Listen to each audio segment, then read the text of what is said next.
You're not going to believe what I just bought. A gaming PC for only $5. After so many failed budget builds and nightmare purchases, I've honestly been haunted by bad luck. So this time, I'm keeping my expectations low. I just hope this thing actually turns on. But here's the twist. I've also prepared a few upgrades that might just transform even the weakest, slowest PC into something that can actually run games. Now the real question is, why was this thing so cheap? Is it a hidden gem, or another disaster waiting to happen the moment I hit the power button? Just by looking at it, I can already tell why this thing cost only $5. One of the side panels is missing and is completely exposed, and the whole thing looks ancient, covered in scratches and years of wear. Inside? It's filthy. Like, whoever sold this clearly didn't even bother cleaning it before putting it up for sale. Anyway, it turns out this is a Dell Optiplex 9020 USFF, and the USFF stands for Ultra Small Form Factor. Basically, its biggest strength is how tiny it is. It's built to save space, perfect for cafes, front desks, or small offices. But hey, today it's sitting right here on my desk, ready for a second life. Of course, where there's a strength, there's always a trade-off. And this little guy? Oh yeah, it's got plenty. First off, the power supply is only 200 watts. That's tiny.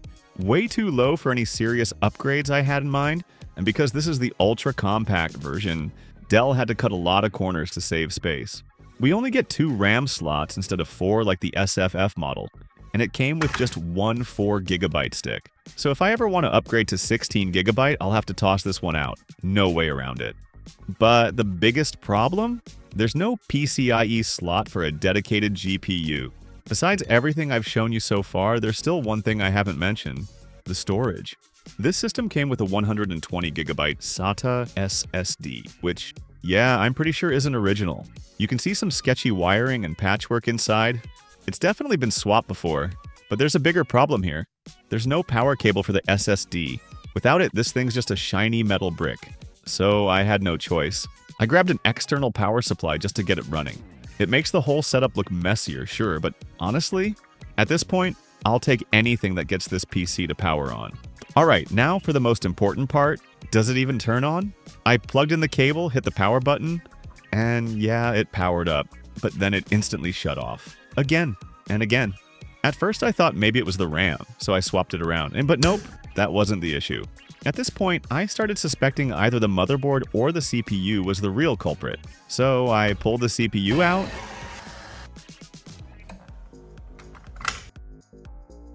cleaned all the contact pins carefully, and tested it on a different setup just to be sure. And thankfully, God was on my side this time. The CPU worked perfectly fine. I put it back into the original PC,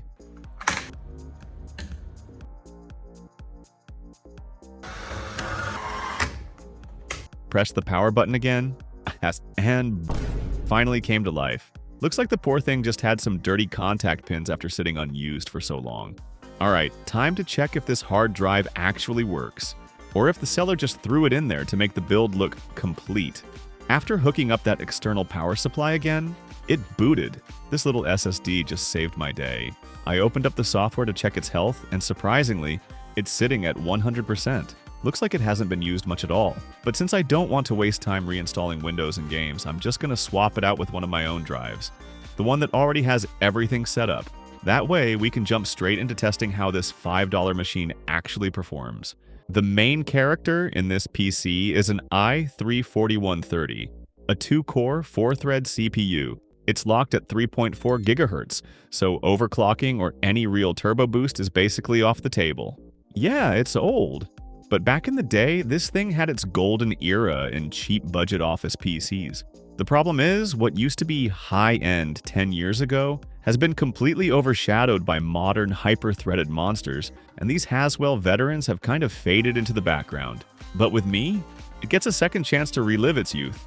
Today, I'm going to give it a shot at running today's games. And don't worry, I'm not going easy on it. Testing Doom.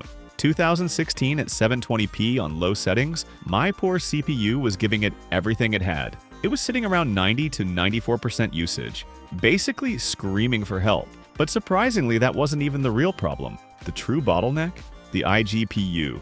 With just the built-in Intel HD graphics, it was pinned at 90% load the whole time.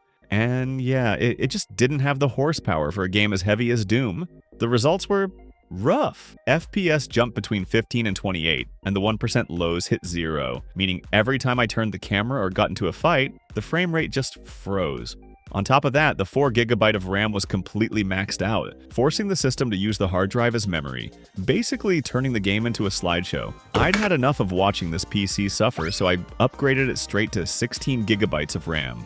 Now, whether that actually makes a difference, now we're about to find out. RAM's in, systems ready. Let's see if it can finally redeem itself in the next game. After the RAM upgrade, things were a bit smoother. FPS climbed slightly, went from around 15 up to about 20, but honestly, the main bottleneck is still the CPU. Switching over to Minecraft at Full HD, we're getting around 60 to 70 FPS, which isn't bad at all for a $5 PC. But let's crank things up a bit. I dropped 1000 TNT blocks, and the FPS instantly tanked to 2 frames per second. It did recover after a few seconds, but keep in mind that's still on the lowest settings. Bumping the render distance to 8 chunks, FPS drops to around 40, and at 32 chunks, it hovers near 30 FPS. So yeah, if you're playing Minecraft on this setup, 8 chunks is definitely the sweet spot. Smooth enough to enjoy without melting your PC. Testing CS2 at 720p low, the system was barely hanging on. FPS hovered around 20, averaged about 6, and the 1% lows dropped to a painful 3 FPS. Basically, aiming was impossible. The 16GB of RAM definitely helped reduce stuttering, but the integrated GPU was pinned at 99% usage the entire match. In short, it just doesn't have the muscle to handle this game, no matter how patient you are. Moving on to Fortnite at 1600 by 900, low settings. This little PC actually surprised me. It ran way better than CS2. FPS stayed steady around 30 to 32, with 1% lows near 8 FPS, not smooth, but playable if you're used to lower frame rates. The CPU was maxed out at 99%, all 4 threads screaming for help, and the iGPU wasn't far behind. RAM usage hit over 10GB, but thanks to the 16GB upgrade, there were no more stutters or freezing. Overall, it's definitely not ideal, but for an i3-4130 with integrated graphics, holding 30 FPS in Fortnite is honestly kind of impressive. Next up, Valorant at 720p low. It kept a stable 30 FPS, enough for some casual fun. Sure, the visuals aren't great, but if you're not picky about graphics quality, this is absolutely playable. Next, I decided to swap out the i3-4130 for an i5-4570S, just to see if a few extra cores and a bit more horsepower could actually make a difference in gaming. It's a pretty logical upgrade since the old CPU was constantly running at 100%, begging for mercy. As for an external GPU, yeah, I skipped that idea real quick. They cost more than the entire PC and honestly more than my wallet can handle right now. So let's fire this thing up and see. Can a simple CPU upgrade really change the whole experience? After the upgrade, Valorant saw a nice little boost. FPS jumped to around 30 to 40, which is totally playable for some casual matches. CS2 though, not as impressive, only about a 5 to 10 FPS improvement, so still not great. Switching over to Minecraft, things got a lot better. FPS hovered around 100, roughly 30 frames higher than before the upgrade. Definitely a noticeable difference, and finally something this PC can actually handle smoothly. So, can a $5 PC really run games? Well, technically, yes, but only if you're patient enough to survive the lag. It's crazy to think this tiny machine could still push out a few playable frames after all these years. Sure, it's nowhere near modern standards, but that's not the point. It's about curiosity, nostalgia, and proving that even the weakest setup still has a story worth telling. Thanks for watching, guys. If you enjoyed this little $5 adventure, don't forget to hit like and subscribe. See you in the next one.